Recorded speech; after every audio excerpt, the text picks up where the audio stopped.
At that time, like I said, we were living on one side of the track, but the people on our side was really good people. And, the DI came out, the drill instructor came out and said, I'm your mother, I'm your father, I'm your brother, I'm your sister, I'm your preacher, and all those things, Mm-hmm. So, from that point, we had to go in a receiving area where you take all your clothes off and put it up in the container up there on the counter. And, everybody was the same. White, blacks, Mexicans, whoever, everybody was there.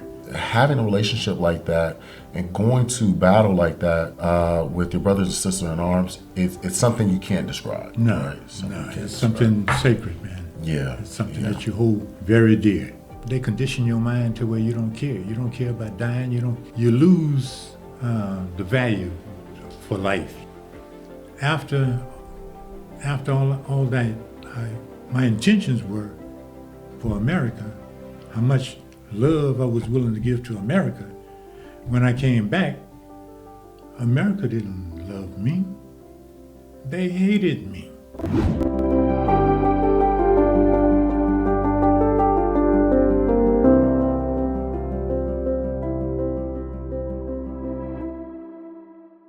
Hello and welcome to the Prepare to Compete podcast, Veterans Voices series. Today, we have the honor of welcoming Charles Cook, a distinguished United States Marine Corps veteran who served from 1964 to 1968. Hailing from Louisiana, Charles bravely served as a rifleman, 0311, raising from the rank of all the way to the rank of corporal, and deployed to Vietnam during a pivotal period in our nation's history. Join us as Charles shares his powerful experiences, valuable insights, and enduring lessons during his time in the Marine Corps and beyond. Mr. Cook, Yes, how sir. are you, sir? I'm good, my brother. And yourself? Oh, I'm doing well. Thank you so much for asking. This is a really, really special Veterans Voices today. And why I say that is because always honoring the veterans who have come before us is always a big, big thing here. So first and foremost, I want to go ahead and tell you, thank you so much for taking the time out your day to come speak with us. Yes, sir. Excellent. And Thank you for having me. Of course. We wouldn't have it any other way. But I'll tell you right now, hey, happy belated birthday. I do want to go ahead and let the folks know that, we are here with a Vietnam veteran who is striking the young tender age of, if he wants to disclose his age. But again, he's a distinguished veteran that really, really is, really served our country and put us in a place of freedom and peace. So we do want to say happy belated birthday. I sure thank you, man. I really don't mind telling the world I'm 80. Oh, there we go. I done hit the big 80. Ooh, 80. It's a blessing to be 80 years. Yeah, and I'm thankful and grateful. I only wish, I hope, and pray I can look the way you do at 80 years old. God is almighty, man. Oh, there we go. Yeah. This series here is a series that we like to empower our veteran community here. Not only empower, we like to share insight stories, experiences that can carry over, journeys of life. Yes, sir. Yes, sir.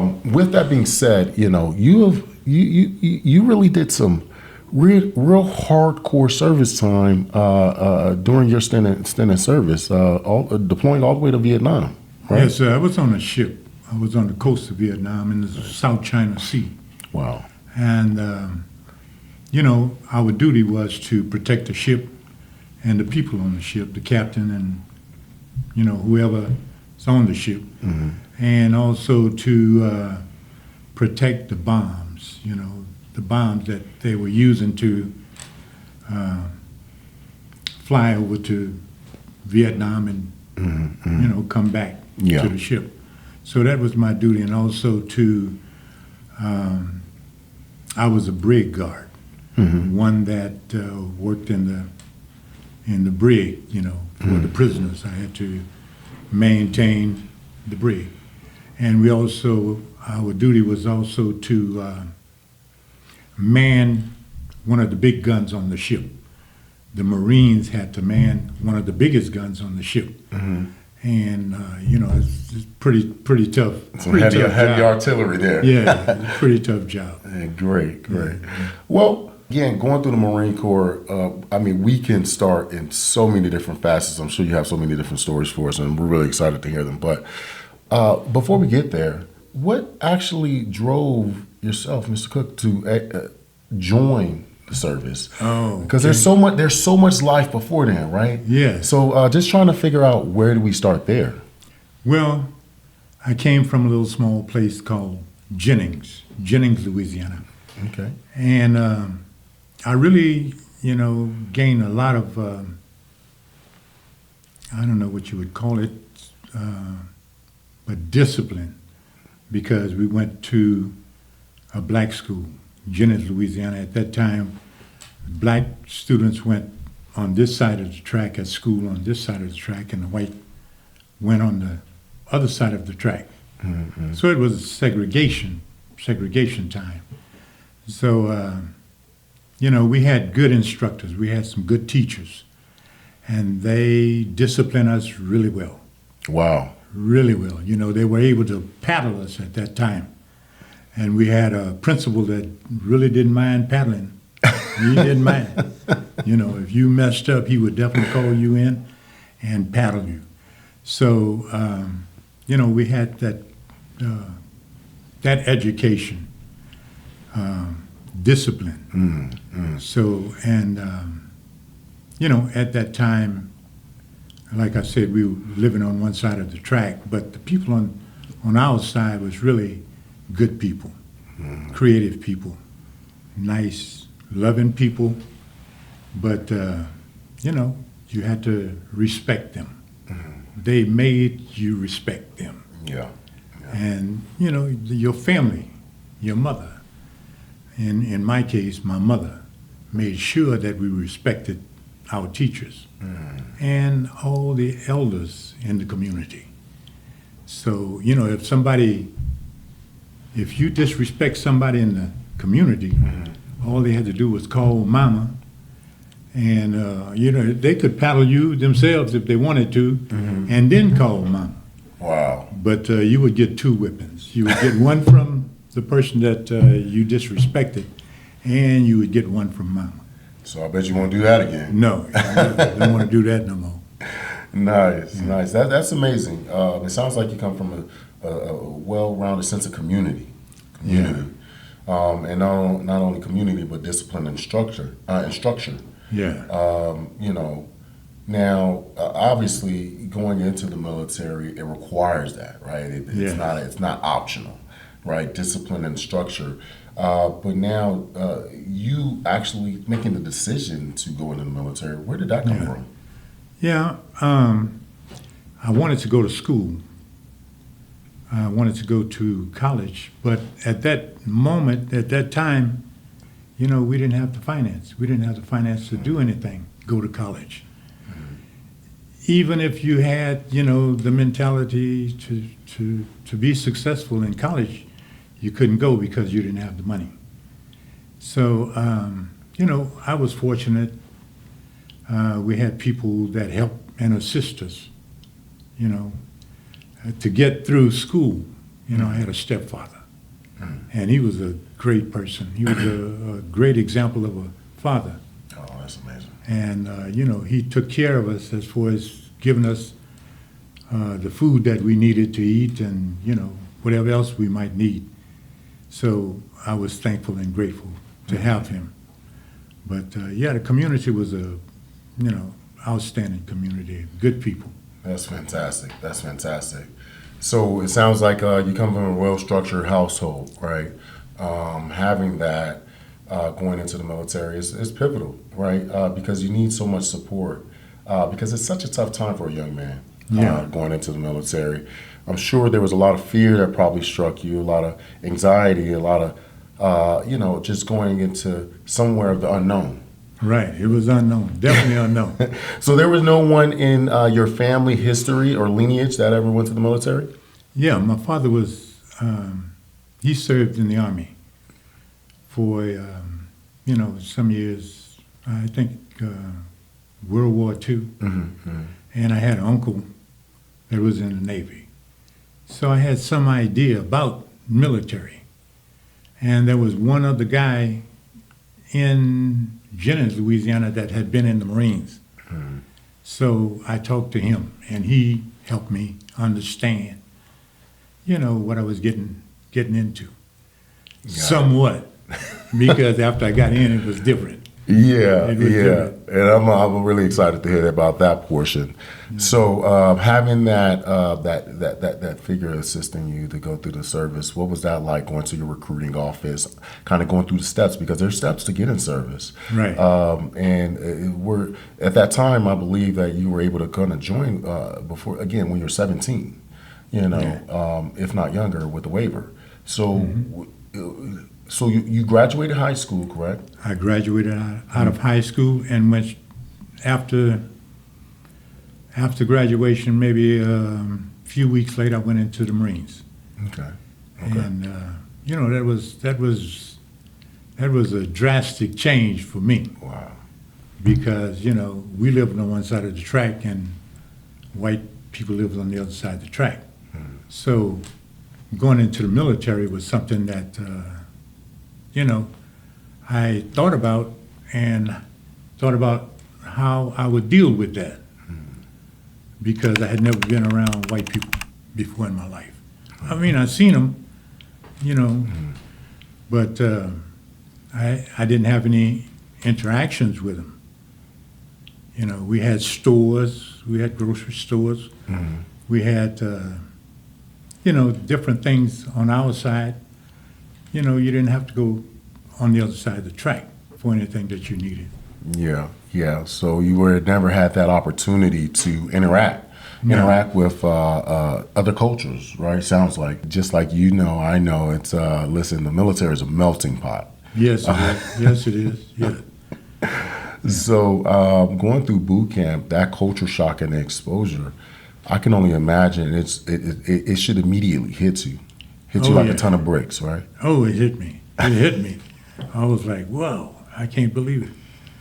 But, there were some brothers that was there before me that, and some brothers that had been around white people. So, they would call me off to the side and say, man, look, let me talk to you for a minute. This is the way it is over here. And it helped me to be able to relate to other people. Yeah, and I think that is something that the world needs just in general, right? Empathy amongst everyone. However, at that time, when you're, again, just making sure the audience know the picture here, we're in 1965, right? Yeah, 64, 65. Yeah, in Deep South, right? Right. We went to school on one side of the track, and they went to school on their side. We didn't have any interactions. So going to boot camp and having to share barracks with other cultures, right? Other races, other creeds, other religions. There's always an open space for learning, open space for camaraderie, open space for just to receive different types of love and something that you may have never known. You going off to boot camp, what was that experience like, going from the recruiter station to MEPS to boot camp? Okay, yeah, man.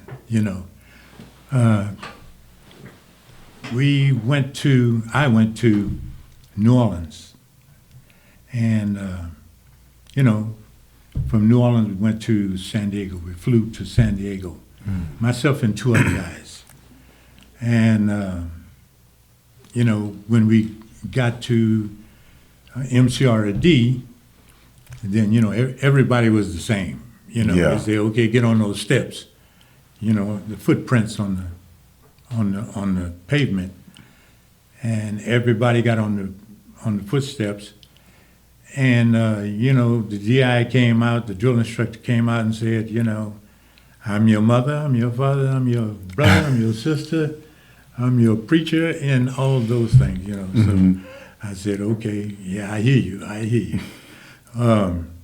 But then from there, they sent you to the barbershop. And they just clean your head off. How you want your hair? Okay. Like this? Okay, a little bit. Oh, yeah, sure. Zip, zip, cut your hair all off. And then everybody, came back out on the footprints. And, from that point, we had to go in a receiving area where you take all your clothes off and put it up in the container up there on the counter. And, everybody was the same. White, blacks, Mexicans, whoever, everybody was there. And well, how did you feel that? Why did you feel as though everyone was the same? Was it something that? Well, they cut your hair off and let you know. They let you know that you was no better than anybody else. Oh wow, okay. Yeah, these drill instructors, man, they knew how to handle us. So, from that point, they issued out clothes for us. But, the Marines is tough. I have to tell you, man, it's tough. And they don't hold no punches, So we stood at attention all night. All night. That's grueling. Naked. Yeah. So let you know that you was, you was better than no one else. You ain't no better than nobody else. Yeah, right. Everybody's in the same boat right now. Yeah. So yeah. And then after that, they took and gave us some clothing and what have you, and treat us like, treat us bad. Man. At least a recruit, Yeah, like a recruit. Like a recruit. Yeah. And eventually we got into different platoons and different squads and stuff like that. And do you remember your squad? Yeah, man. I was in the second squad, third fire team. Okay. Yeah, I'm on 339. Everyone remembers their division. Yeah. Oh yeah, I was in platoon 144. There we go. Yeah. So hey, oh man, it's funny now, but at that time it was real serious. Yeah. But I was like kind of shocked, being around white guys and Mexicans and what have you, anybody that's in here, and everybody was cordial. Everybody was in the same boat, so we had something to relate to, and that was a good experience for me because I got to meet different guys from different parts of the United States, and being able to talk to them and relate to them. So I became friends with a lot of guys, different people, and that helped me. Nice. It helped me. Any standout buddies that you want to recognize here that was in boot camp with you that went through that experience that you made friends with? Oh yeah. I have a Marine Corps boot camp friend, that I visit today. Wow. He lives in Los Angeles. Wow. Vincent Harrington. That's amazing. And there was a white dude, Frugier from Louisiana. Nice. Frugier. And then another white dude from Holland. From Holland. Wow. We used all to the way tease from him. Holland? All the way from Holland. I know his accent had to be He thick. called me Cookie, and he said, "Hey man, nobody messed with Cookie." I was in his fire team. So I was, wow, I can't believe all this, It was a good experience thus far. Yeah. Yeah. Oh man, that's amazing. Yeah, being able to build that camaraderie with those that, like you said, is in the same boat. A lot of times, going through that grueling process unifies everyone. And, Oh, yeah. And you're still visiting some of your comrades today, which is phenomenal. Right. Because having a relationship like that and going to battle like that with your brothers and sisters in arms, it's something you can't describe. No, right? it's something sacred, man. Yeah. It's something that you hold very dear. Yeah, no, true indeed.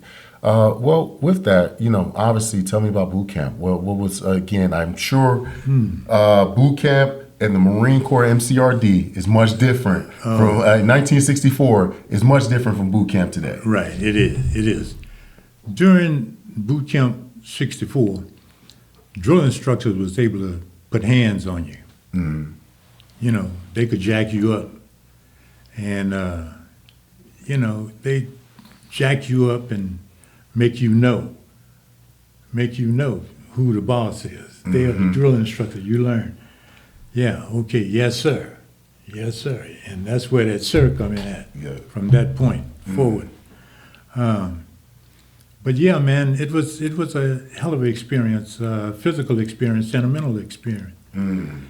It was strenuous. It was a strenuous situation. Some of the exercises, you remember any? Oh yeah.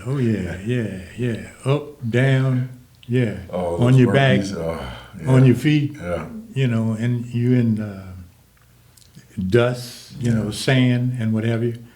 So we had long runs, and you was up the mountains, down the mountains, up Little Agony, down Little Agony. They had names for them mountains. Little Agony and Big Agony. And then you get to it, there's nothing little about it, right? Nothing, no. And then you got a duck walk. Oh. You carrying your... With the gear? Yeah, with your gear. You got a duck walk up the Little Agony and down the Little Agony with your gear. Wow. Duck walking. Wow. But, all that I can understand now. It was needed. It was needed, to get that mentality that they needed, for you to go into battle. Mm. If you went in there soft, they could break you. But, they went through, they call you a turd, training undergoing rigid discipline. So it was rigid. Yeah. Yeah, that's an acronym for you there. That's an acronym for you there. But you mentioned going through this process and being that it was needed, right? And could you give me a more insight? Why and how was it needed for you? How was it? Going through the process of boot camp. You mentioned that it was needed for a young man now like I yourself. see it was needed. Mm. Because, if you were captured by your enemy, the only thing that you could give was your rank and serial number. Mm. And, possibly your name. But I still remember my serial number today. Wow. Wow. Yeah, and if I think hard enough, I probably could remember my number on the rifle. Wow. Yeah, I had to remember the number on the rifle. Yeah, in the Marines is very disciplined. Oh yeah. Very disciplined. I have a Marine buddy to this day. He's up at 4:30 every day.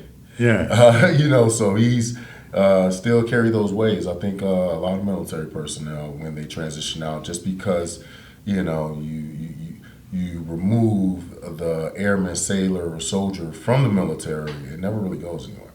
Right? Mm-hmm. And that's I think that's something that we a lot of times in the civilian sector don't realize, but with you going through this process of boot camp, I understand that going in as an infantryman, what were some of the different training regiments? Because again, I hear the mountains, but what about, were there weaponry training as well? Oh yeah, many weapons, all the different weapons, grenades, rifles,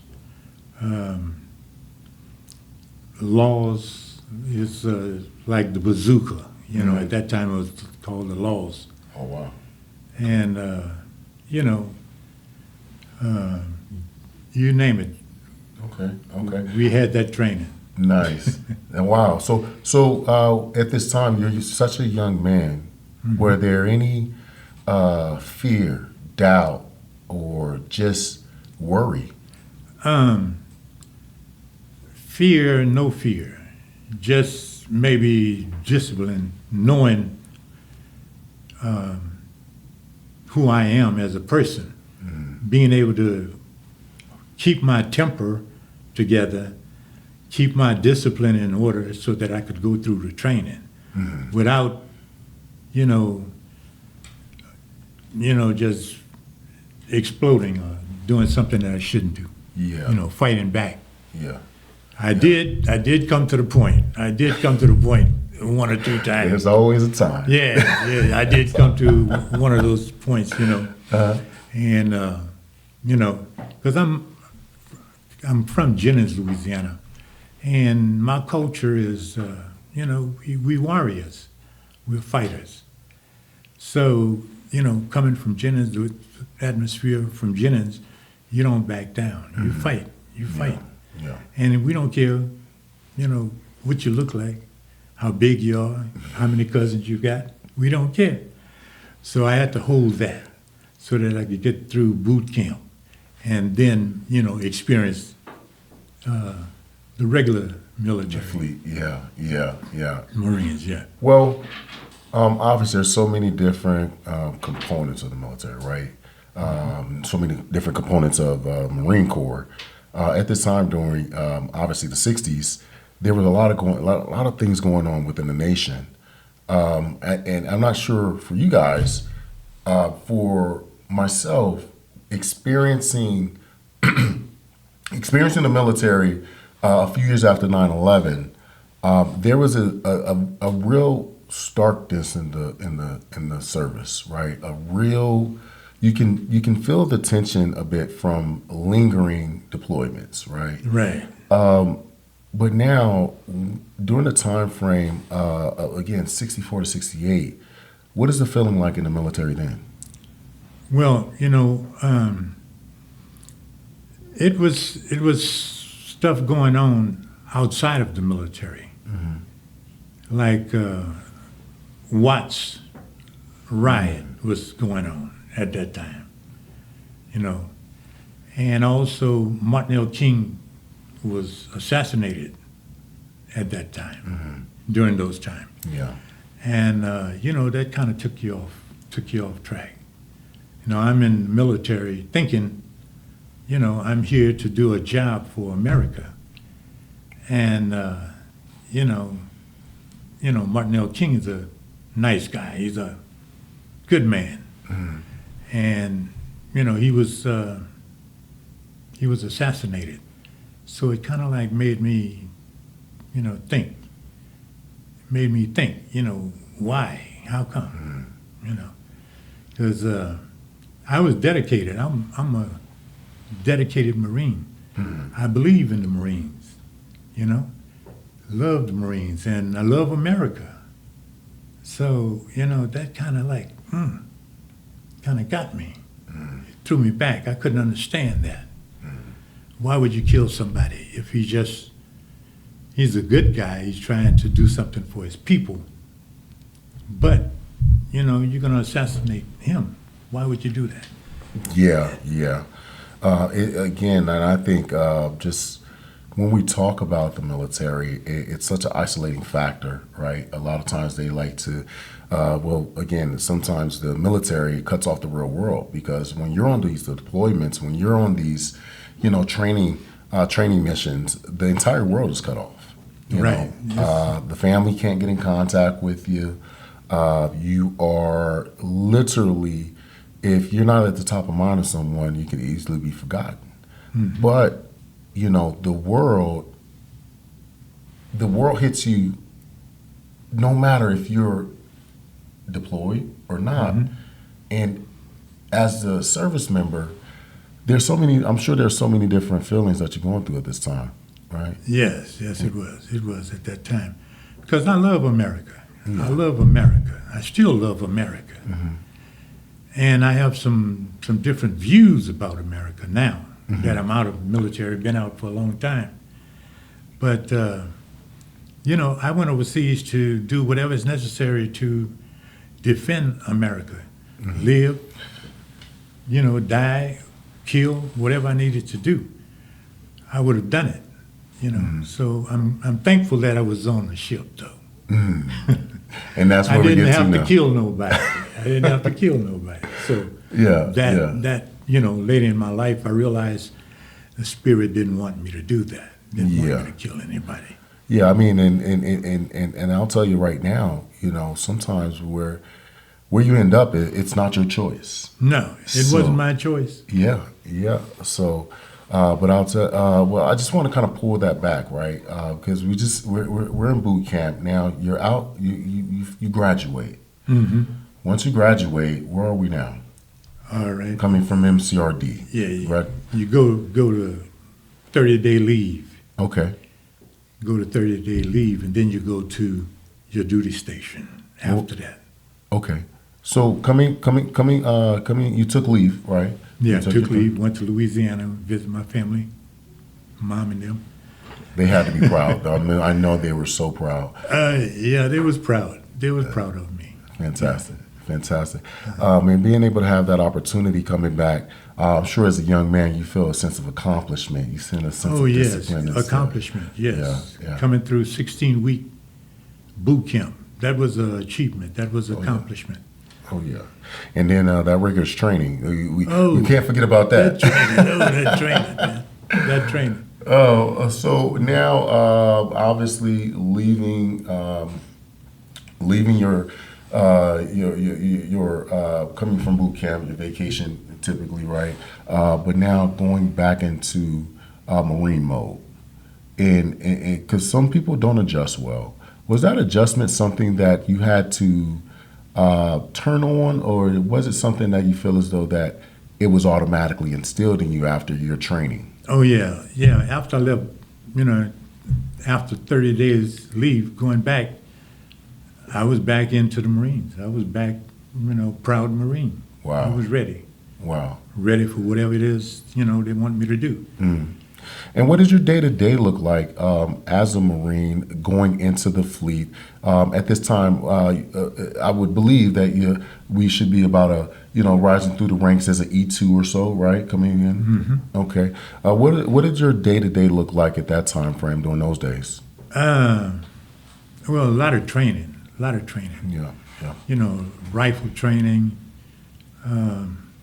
exercising, exercising, staying in shape, tests, physical tests, mental tests, and, just day to day, Day to day, gotcha. Yeah, spit and shine, polish, clean, marching, drilling, 24/7, drill. Yeah. Train. Listen, practice so you never have to. Yeah.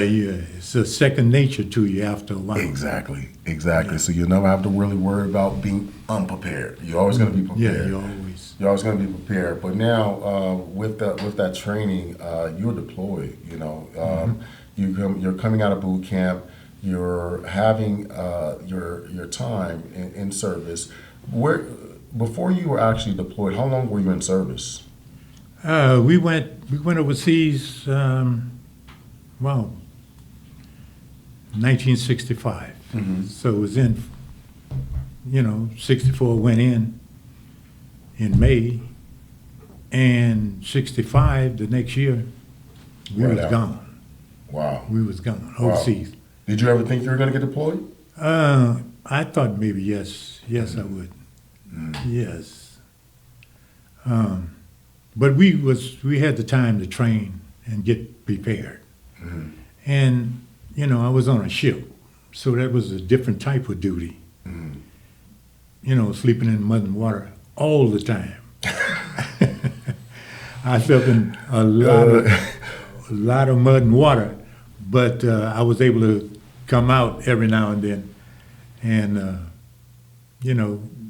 do some other duties. Yeah, so you got a little break off of this one, at least Right. for the moment, right?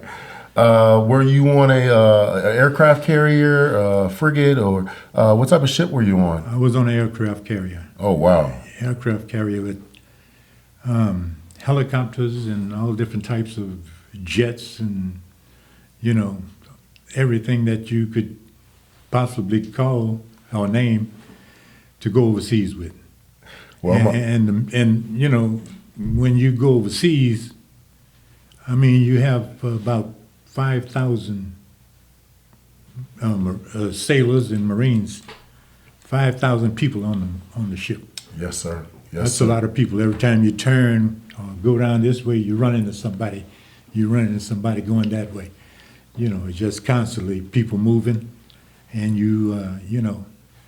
it's daily life. Yeah, yeah. So once you graduated, you were still in San Diego to be able to be on the ship there? No, I went to San Francisco. San Francisco. I went to San Francisco and got on a ship over there. The aircraft carrier was in dry dock It was in dry docks, gotcha. there. Okay. And it stayed there for a few months and then, took off. I said you guys got to get out of here. Yeah, we You took guys off. got to get out. Which carrier? I was on the aircraft carrier USS Hornet CVS 12. I'm no stranger from carrier life. Okay. Yeah, I'm no You know stranger what from it- carrier you know what life. it's like. Carrier life was a grueling one, right? It Yeah. was, I don't think everyone. If you haven't experienced the carrier life, it's different. Oh, it's it's just different. It's different, especially in the Marines. We were right underneath the hangar deck. Mm-hmm. And, all night, aircraft moving all night, can't sleep. Just tossing and turning. All you hear is just Yeah. again them going. They're just flying night ops, just doing sorties continuously. It's a tough life. But then you just because you didn't get any sleep doesn't mean you don't have to do 12 hours. Oh, yeah. You still got to do your duty. Yes, sir. Yes, sir.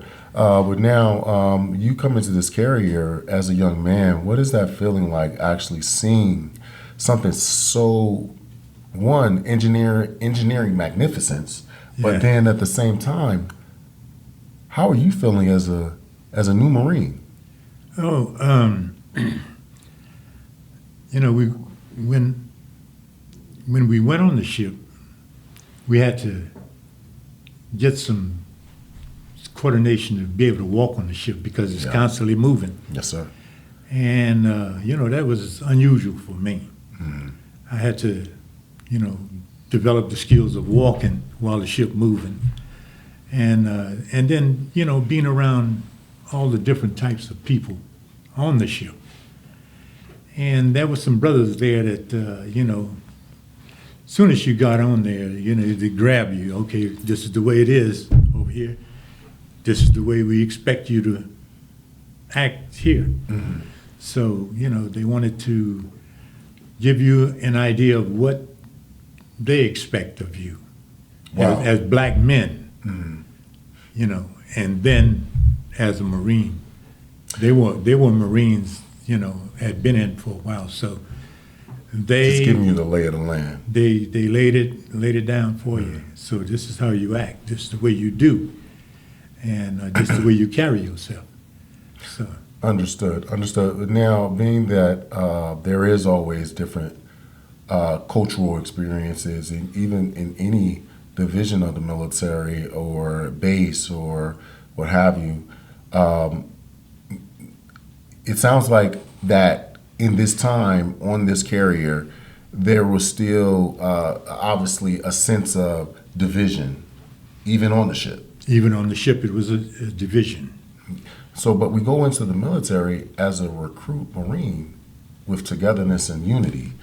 Now, and then we approach the ship, it sounds like a lot of division was still happening. And whether if it's, because of the way of the world at that time frame, because we were still living in a segregated South.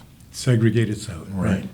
So, but now for you, by being on the carrier, adjusting, because I'm sure that was not something that crossed your mind that you're going to be on an aircraft carrier. No, I didn't think I would be on an aircraft carrier. I thought it'd be in the fields, in the jungles. Exactly. I was in the jungles, but, not at that time. I was on the ship. Okay. So now being on the ship and being deployed, I just want to know your first experience deploying, because there's so many different perspectives of it. Yeah. Being on the ship, being deployed, we had different Marines. We had, Marines that took care of the aircraft. And, so we had to intermingle with those, And, we had quite a few different, you know, I don't know what you call them, divisions. Divisions, yeah, that's it, on the ship. Okay. So we had to, learn one another and learn what their duties were and how they function and how they function with us, and the sailors function with everybody. So we had to work together. It was a unit that we had to function as. Yes. Yes. So that everybody could do whatever it is that they were there for. Yes, sir. So everyone can hopefully get home, right? That's We want to get home. Right. Yeah. So we have to work as a team. We want to work as a team. And being on the carrier, there's so many different things that are going on. You don't. It seems as though being on the carrier life is. When we talk about it's one of the most exhilarating experiences, but it is also such a shock as a young man or someone who's never experienced that world. Just trying to figure out your walks of life of being able to when is lunchtime, when is breakfast, That's right. What is reveille. What is what are these things that are happening as transferring and understanding the culture of the ship? Did you have that adjustment period? Oh yeah, we had that adjustment period.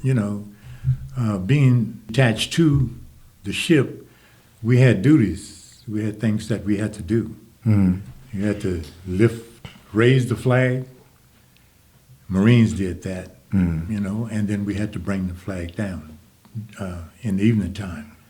So yeah, that was an experience, and a ship being on the ship, that ship was like being in a city. You had you had a store, you had a laundry, you had all different things there. So we worked in the laundry, we worked in the mess hall. So we did different things other than just guard duty. We had other duties to do. Yeah, I'm sure there's a lot of guard duty, being infantry, right? Because they're packing up, getting you ready to go so we can get out into the field, right? That's right. But now, ship life, like you said, it's a floating city. And I don't think everyone recognizes it. It's a floating city. That's right. Every department has its operations, and those operations function as a unit, and functioning as a unit makes the city go round, right? But now, there's so many different components of the city. You mentioned your store, right? Yeah. Can you walk me through a transaction of getting something from the store during the time frame in 1965? Oh yeah, they had everything in the store you could probably think about: cigarettes, cologne for women. Cigarettes? Men. Yeah. Oh, Cigarettes. you guys are still smoking on the ship still? Yeah, you could smoke. Okay. Yeah, you could smoke. When it was time when you wasn't doing anything else. But everything on that in the store, you had everything there. Yeah, because today's world, a lot of the store transactions, right, go through the ATM card. I know, during that time frame, you have to go to disperse and cash your check, get your cash. It's just so many different types of worlds that transition, right? The military has grown as well. It's so technology enhanced, right? But at that time, everyone did everything, physically, and they had to do it themselves. Right. So I think that's where a big part of you guys' camaraderie goes. But being a Marine on the ship and being headed to Vietnam, were you going to Vietnam to actually fight the war? How was that? What was your duties as a sense of being able to have to, needing to be deployed? Okay, on the ship, the detachment, while being on the coast, had to make sure the security of the ship was number one. So the detachment sometimes went out on patrol in helicopters. Just patrolling the areas because Viet Congs were shooting down helicopters. So in the nighttime, you might have to go. And You know, I went out one time and didn't almost come back because the helicopter, you know, just barely made it back. It had a problem, and it just barely made it back. So I was thankful that I made it back. Yeah, those things, and you know, contrary to a lot of belief, you know, a lot of that stuff happens a lot. Yeah. You know, man, that's a fearful moment. You know, going to doing patrol in Vietnam, having to you know stand watching, because at this time the country is in turmoil. Yes. You know, everything is, you know, the war is at it is almost at its highest peak. That's right. You know, at that time, you know, you're talking about hundreds of thousands of lives are being taken during this time frame. So it's a very scary moment. Was that a scary moment for you as well, or you know, knowing that you're there? Yeah. Well, you know, they condition your mind. You don't care, man. If you're a Marine, you don't care. You don't care about dying. You don't care about killing. You know, they condition your mind. Mm-hmm. And I wasn't afraid. I mean, sometimes if you kill me, I would probably be thankful because it was that crazy. And that's just what it was at the time, right? Yeah, that's the way it was. You know, they train you, they condition your mind to where you don't care. You don't care about dying. You lose the value for life. You lose the value for money, you know, and time. Your time, you know, no time. It doesn't matter. So, you know, they condition you for that. And that's that boot camp and all that training, that's what that's for. And, you know, there's some bad things about that, but for war purposes, it's good. Yeah. And that's why I asked you.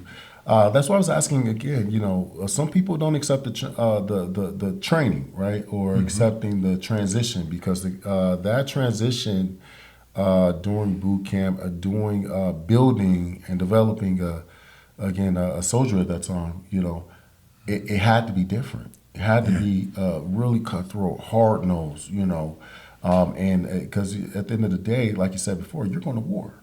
Yeah. And we know where you. Yeah. You know, so yeah, you know where you are. You you know, whatever they want you to do, then that's what you're there for. And you got to be willing to do it. And our minds were conditioned. Whatever you need, you know, we'll do it. For America, you know, we conditioned to do whatever it is that we need to do for freedom, independence. You know, democracy. Yes, sir. You know, for America. You know, and after the war, then I thought differently about the war after I came back. But during that time, I was gung-ho. I was all Marine. You know, and, you know, I was a good Marine. Whatever it took to do the job, I would do it. Yes. Yeah. And that's, like you said, that's that training. Was there any time where you felt as though that you wanted to provide any type of pushback, or it was always, you know, I'm ready to go? Because I was going to say, I think I know the answer to that one. But, you know, but I asked because today is just so, again, you know, we're very, you know, ingrained in the military world. But a lot of times, there's a lot of pushback sometimes when, you know, a senior personnel could tell a junior personnel something, and now I've seen some occasions that, you know, people say no. What does that look like during that time frame? You can't say no. You can't say no in the Marines. No. that word is not in the vocabulary. Okay, how do we go about doing it?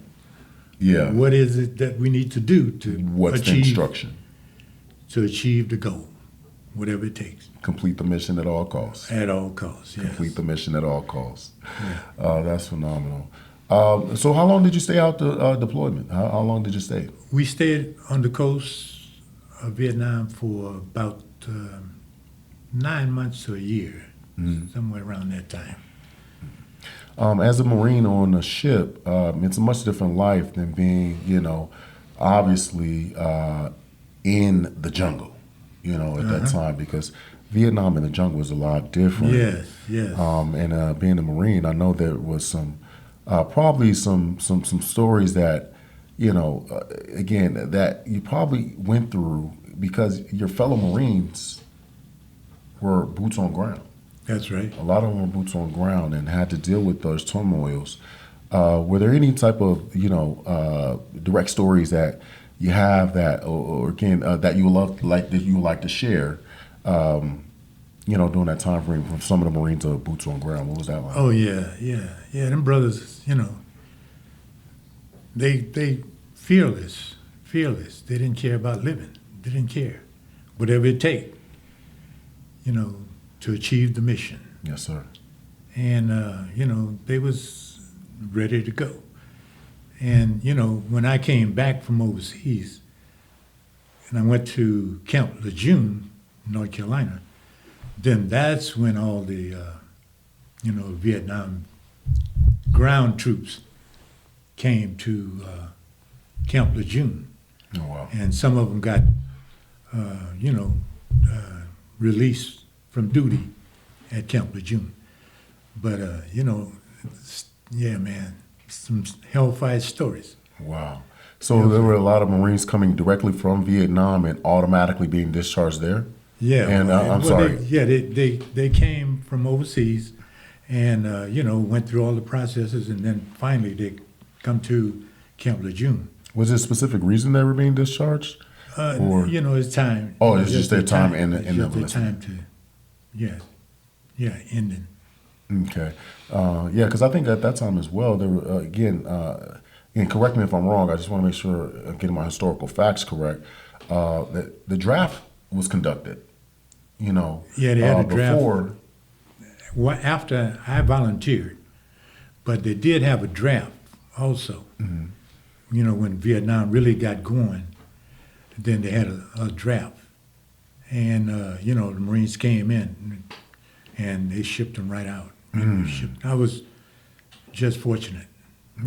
I was shipped out in a different way. Yes, sir. Yes, sir. But, the stories were... Oh, the exposure is still there. Oh, wow, yeah, and I don't want anyone to think that, that you are immune to this stuff being on a ship. No. It is not.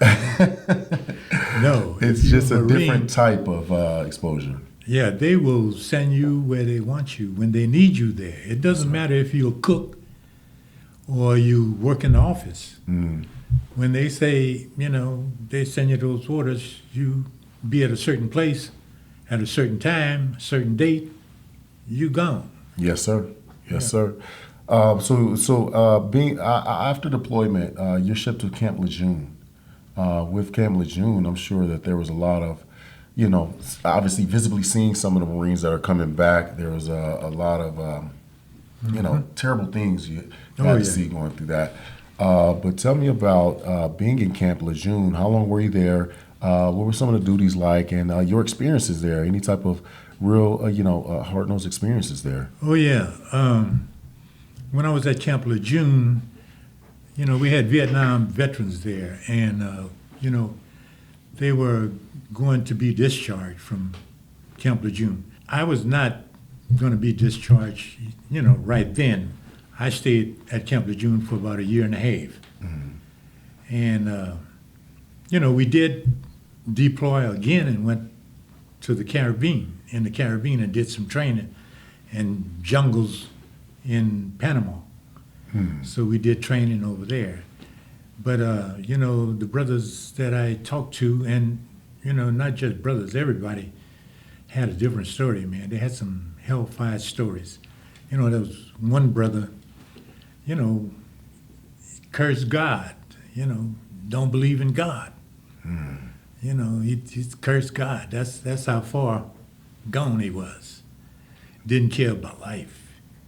And, laughing, they laugh. Laugh about killing Vietnam, Viet Cons, coming up to them, put their heads between their feet, turn them upside where they can look up and shoot them in the head. that's pretty horrible. Yeah, yeah. That's pretty bad. But those are the experiences that, war veterans have. Yes, sir. Those are the things that you don't see. After you come back from overseas, then you see people doing different things, mentally disturbed and unable to adjust, to get on drugs, get on alcohol, because I experienced alcoholism, when I came. PTSD, you can't get adjusted to this life. So. And will you say that, with the transition, that more or less came from your transition going to Camp Lejeune or getting out of service, having that tough adjustment period? Well, being deployed that time, conditioned my mind for one thing, and then coming to Camp Lejeune, I was conditioned again, for maybe I might have to go back, because Vietnam was still going strong. I heard brothers talking about Hill 881, it was a bad hill. So the Marines had to take that hill. But, it was another step, that I had to condition my mind for. Yes, sir. Trying to kind of deprogram a little bit, deprogram my mind from some of the stuff, some of the things that I had gone through and had seen and experienced, trying to get my mind conditioned so that when I come out, I could function as a civilian.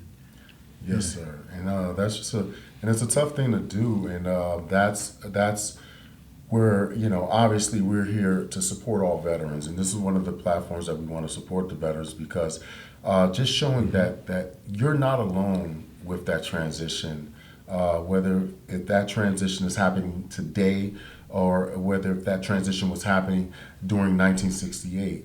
The transition is hard. Yes, it is. It is hard. The transition is hard. For you to go from a wartime soldier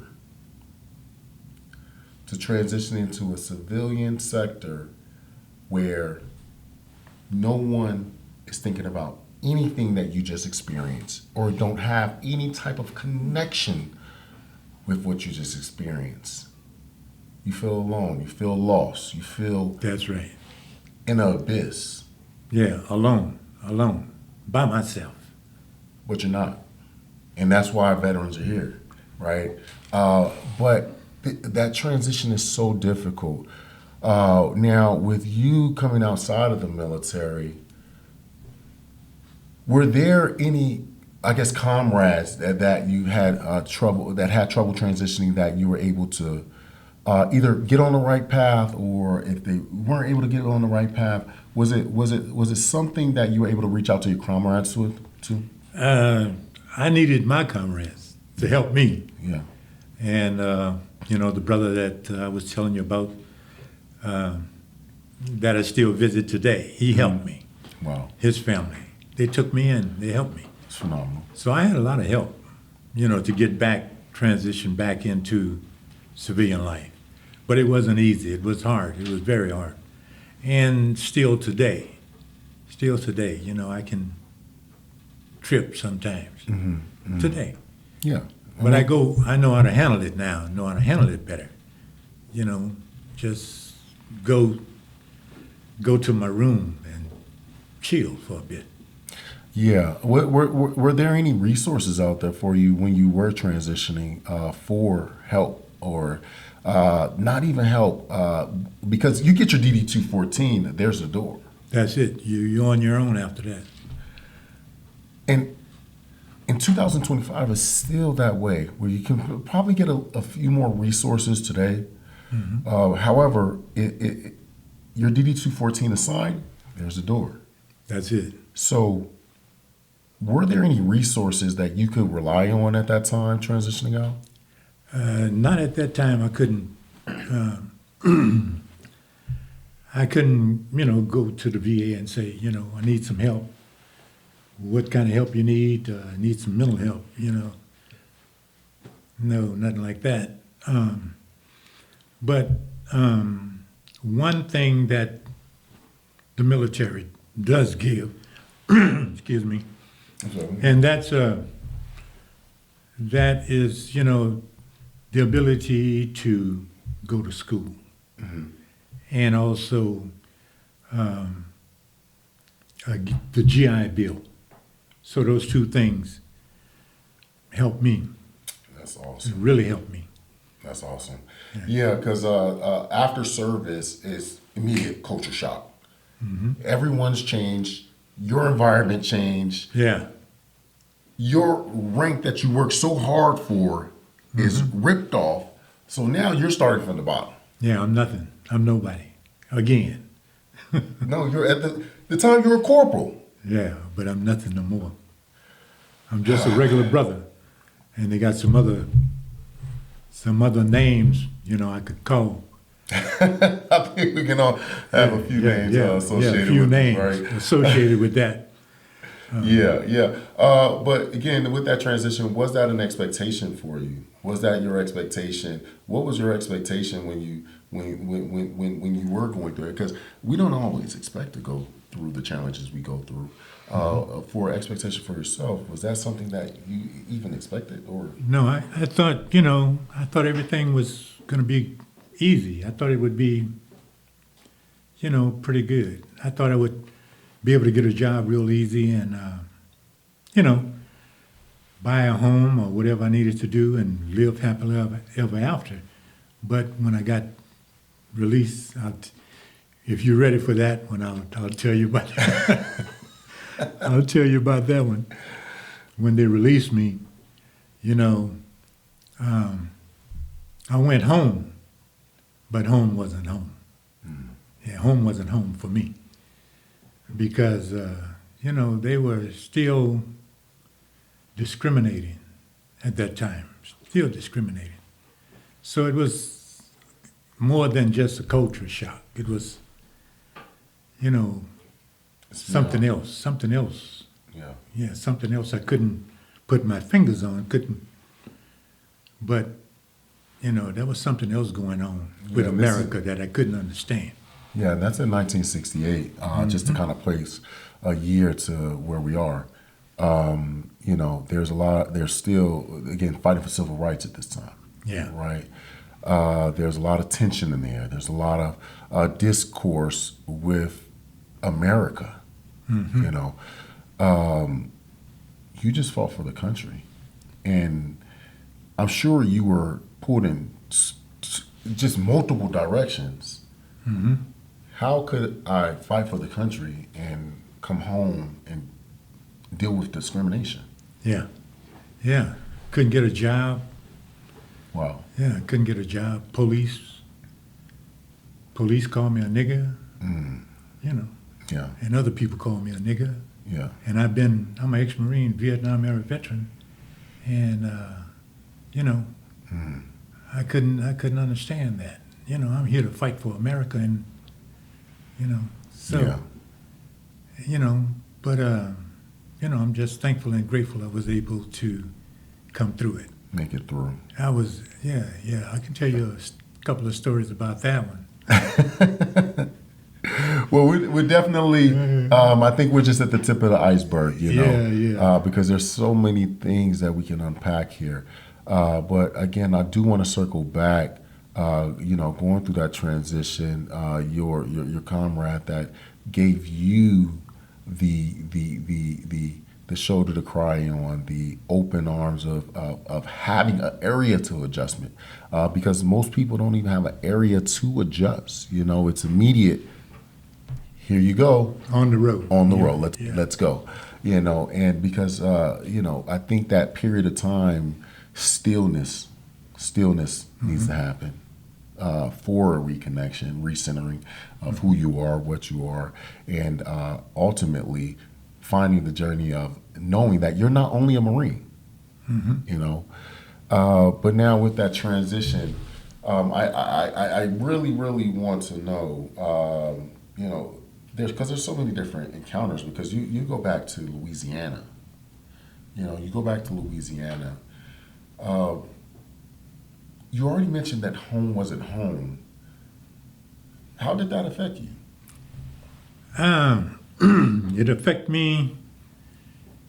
It was, I was very angry. I was very, very angry because,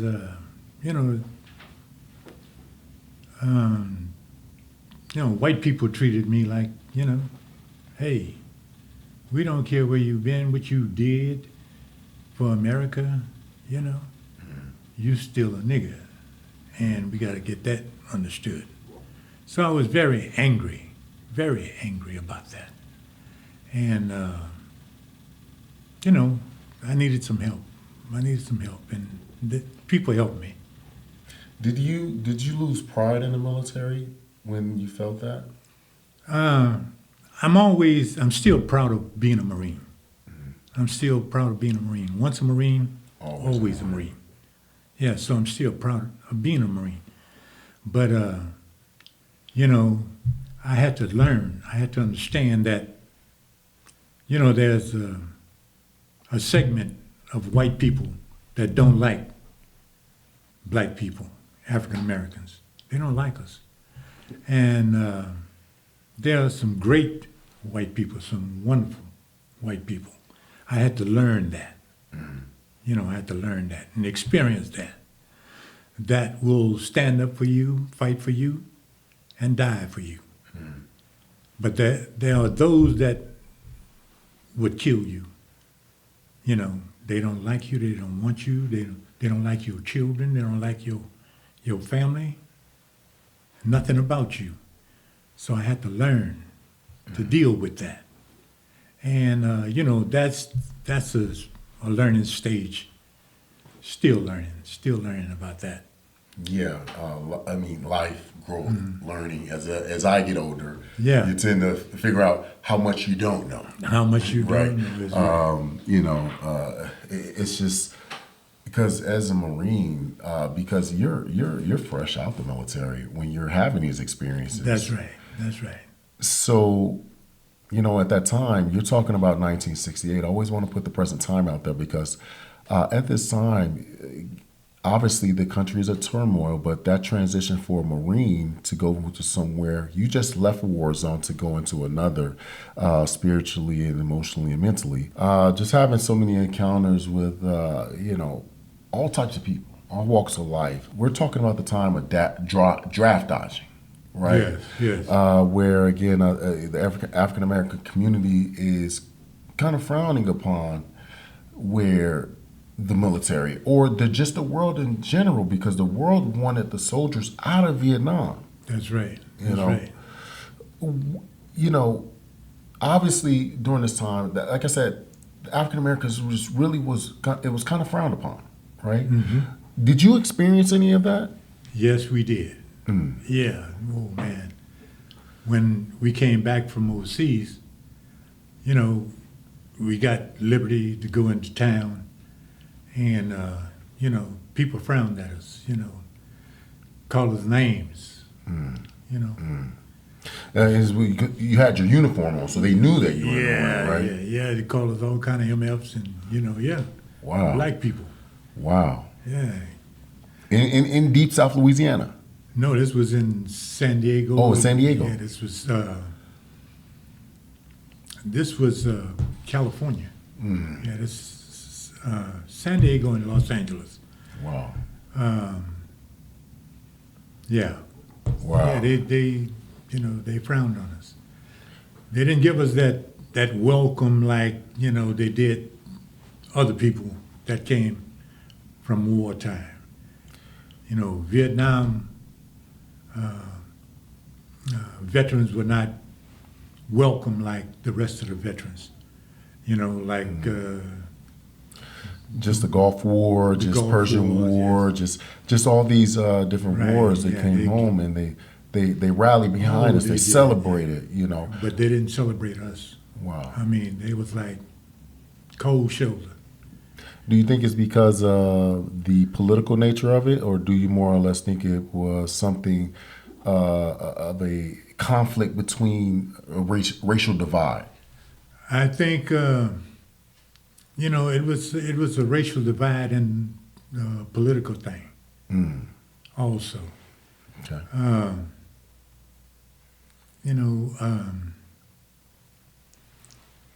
During that time, like I said, quite a few things was going on, and blacks were being beaten and shot and killed on the streets. And when we came to America, they frowned on us because they looked at us and said, "Well, you working with the white man, you working for him. He the ones that's killing us over here. Shooting us, beating our women, shooting our children." So, and then the white people, hey, go back to Africa, nigger, Wow. one of those kind of things. But So you're receiving it from both sides. both sides. Being ostracized from your own people and then being ostracized Right. from different races. Yeah. And I'm sure just a perspective of, being Caucasian at this time, where, I'm pretty sure on television, this is a time when Muhammad Ali is being jailed for not going to the military. Exactly. Yeah, all that right around that time. Wow. So now, I guess, again, in a perspective, you have that going on, and then you have the racial tension, then you have the political tension, and not only that, the people want to come home from Vietnam. Mm-hmm. So this era is just filled with a lot of tension. Right. Filled with a lot of tension. Right. And I guess with that, what were some of the results of feeling that tension in the air as you transitioned out of service? Was it you mentioned that you felt anger as a Marine coming out? Yeah. I was a madman. I was really mad, angry. Because I thought I'd done really well in the Marines, got an honorable discharge, but I wasn't appreciated by anyone. Family, yeah, okay, fine, but other people, they didn't like you. Black people didn't like me because I was fighting for what I thought was democracy, freedom, justice, but it wasn't like that. It wasn't like that at all. It was a lot of injustice going on at that time. Blacks were being discriminated against, and Muhammad Ali gave me a different idea about the military. When I looked at the way they treated Muhammad Ali, then it really upset me. Because, I went to the Marines and I was fighting for equal rights, equal justice, and independence, and, freedom for everybody. Yeah, and then also at that time, I guess America, and because we talk about political tension, right? The political tension ultimately was many people thought we didn't belong in that war, and we were hurting a lot of our American soldiers by being there. And as time continued to go on, unfortunately, more and more deaths were happening. So there was just a really, really hard divide there. Now, I guess going through your transition and speaking about your perspective changing, once your perspective changed in regards to the military and how you were being treated, where were you going as a person? Okay, as a person, I was kind of like confused which direction I should go. Because, after I'd done all this for America and I come back to America, then I'm treated like dirt, like nobody, nothing. And, I couldn't understand that. I just couldn't understand, why would you do that to me, when I just come back from the military defending you and what you're doing. Whatever your job is, I'm defending that. So, I was really angry. I was angry because I realized, I said, after all that, my intentions were for America, how much love I was willing to give to America. When I came back, America didn't love me. They hated me. So I was like, I can't believe this. America hate me, but I love America. I'm willing to die for America, but America is not willing to do anything for me. Matter of fact, they would want me incarcerated. They would want me dead. The term is, at that time, a good nigger is a dead nigger. At that time. Mm-hmm. So I couldn't understand that. All that I had done and all my love for America was just like, just blasted away. Just depleted. Yeah. Yeah. And I think you hold such a strong desire to serve. At that, being proud Marine, even still proud to this day. Marine. Still proud. But it's just I think it's just a tough inner battle, right? With that tough inner battle brewing inside of you and continuously to brew inside of you, what were some of the best of that, but also the worst of that? Okay. The best of it was getting to know the different cultures. Getting to know Latino brothers and, Filipino brothers and white brothers. Getting to know them better. And, they accept me and I could accept them. But the worst part about it is when I got out and, then, I was fighting a different battle. And that's a battle that I'm still fighting. Mm-hmm. And that battle is a battle to free the black children from having to go through what I've gone through. I want them to be free. And it's not a battle, that you bring your rifle with you to. It's not that kind of battle. It's a different type of battle. So we can talk about that battle the next time. Yes, sir. And we're gonna definitely unpack that one because it's so much to say to that. All right. Yes, sir. But I'm sure we're gonna get to that. Yes, sir. But again, like I was mentioning, during this time, out, you are still a Marine, going to those journeys of school, job, work, again, finding employment, dealing with some of the iniquities, such as alcohol dependence, right? Because of war. Now, I just want to know, because there's so many different things that happens in people's lives, and there's the peaks and valleys.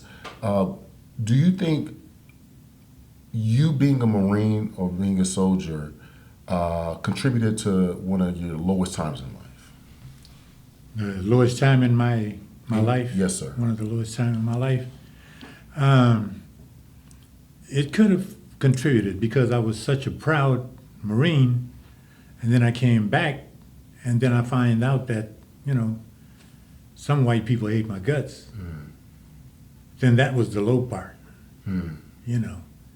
And Was the actions the low part of you finding out that and you reacting, or was it just the low part of understanding that? yeah, understanding it and living it and experiencing it as well. Yeah. You know, uh, you know, these people go out their way to stop you. You know, I don't know. Are we there yet? Listen, we're there 24/7. So, well, I'll say this. Again. First and foremost, I want to thank you for your service, because your service is recognized here again with Prepare to Compete podcast, Veteran Voices here, Veterans for Veterans. We always want to make sure that you're acknowledged, but not only you, but every other Marine, every other sailor, airman, soldier. We recognize and tip our hats off to you. So thank you for your service.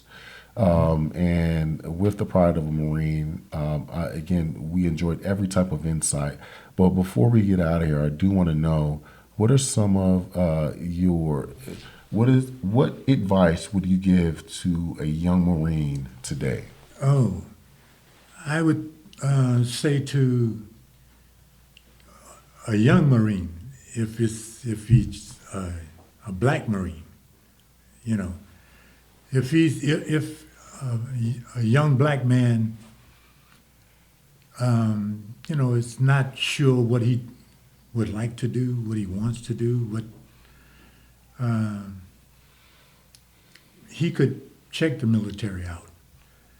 It would be, I would advise him to check the military out, because at least you will have school available to you after you get out, and the GI loan.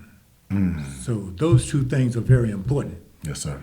So I would say, if you're not doing anything, join the military. And the Marines is, to me, more military. Yes. I don't want to discriminate against any military, but the Marines always, very military.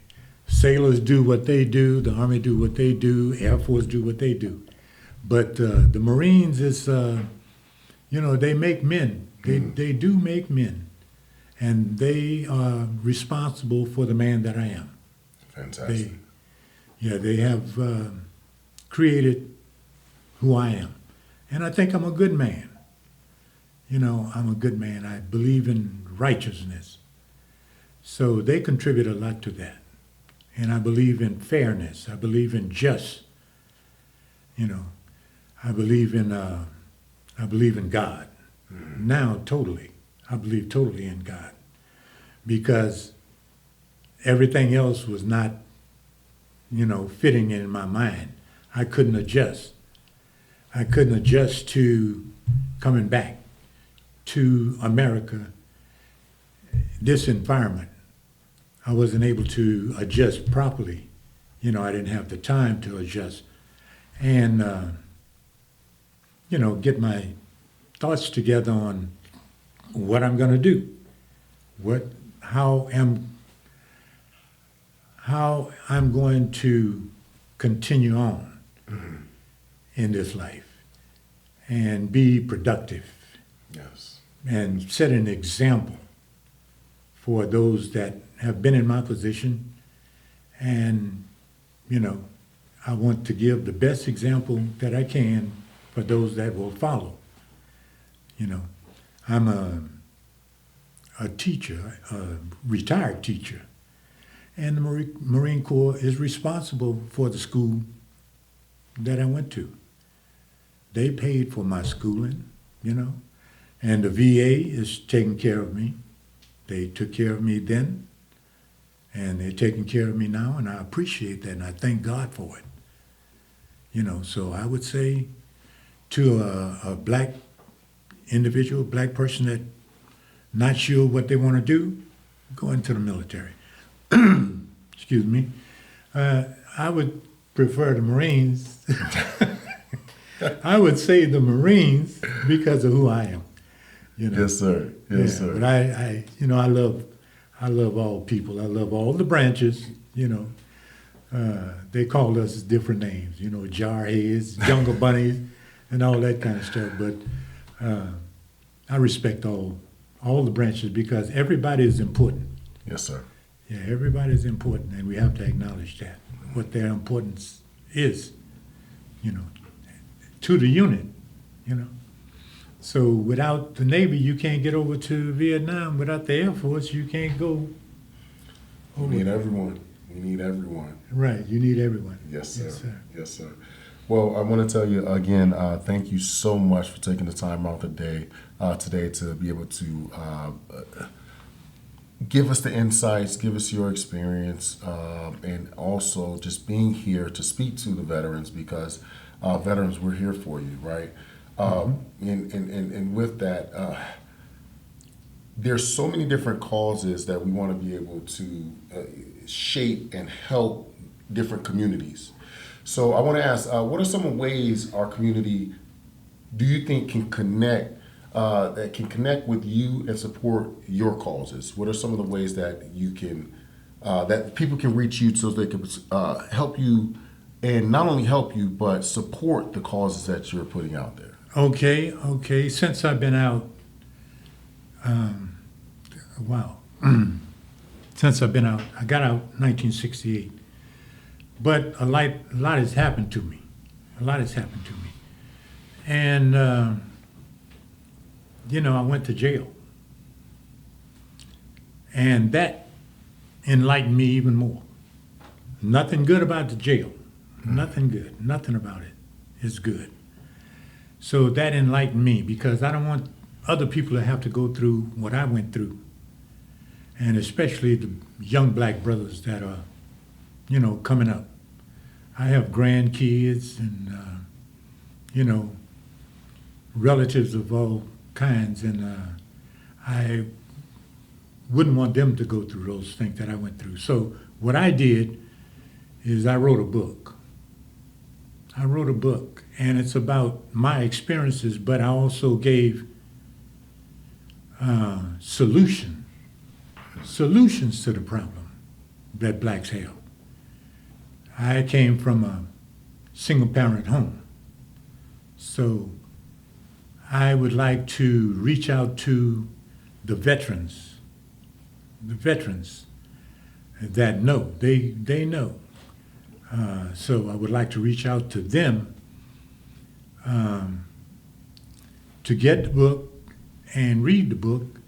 And I have some things, I have some items that I would like to, like for everybody in the black community to have, because it's important. It's important for your children to know who they are. And wherever they go, they can know who they are and they can stand on who they are. Because I didn't know who I am, who I was, but now I know who I am. So I wanted to, I wrote the book so that everybody can have that book. And those are 4 things that's in that book that you need to be free as African Americans. And being a veteran, and experiencing those things, I know those are the things that we need as a black nation to be free.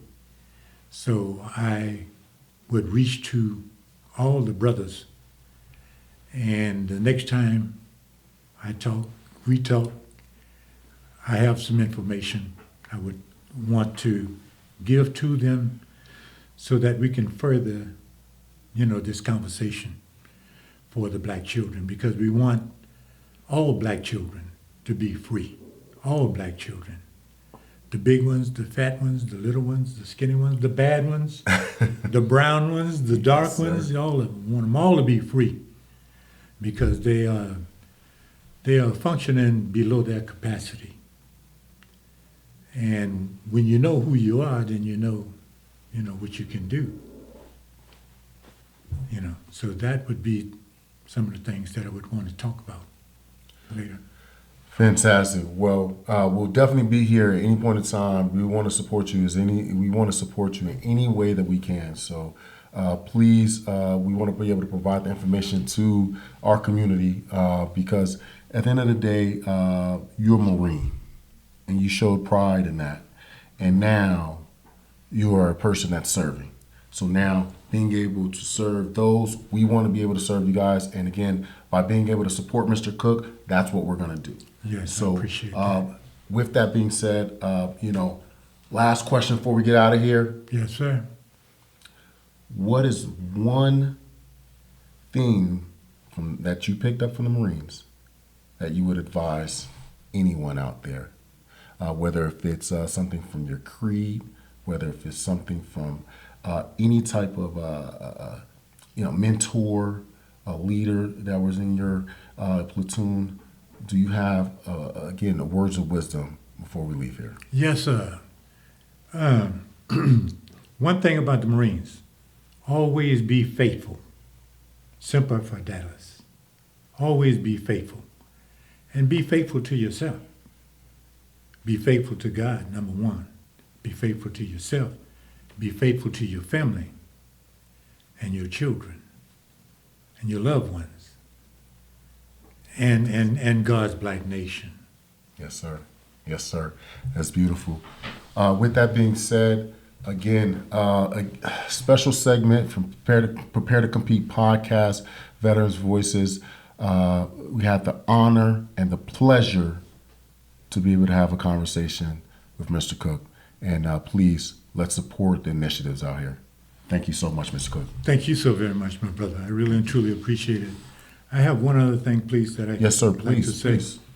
I wanted to say to all those students, and I have thousands of students that have come through me, I wanted to say that I love them and I appreciate them and, keep on doing what you're doing. Make that money. Make that money. There you go. And we're out from that one. We out on that one. Thank you so much, Mr. Thank Cook. you, sir. Thank you. Oh, that was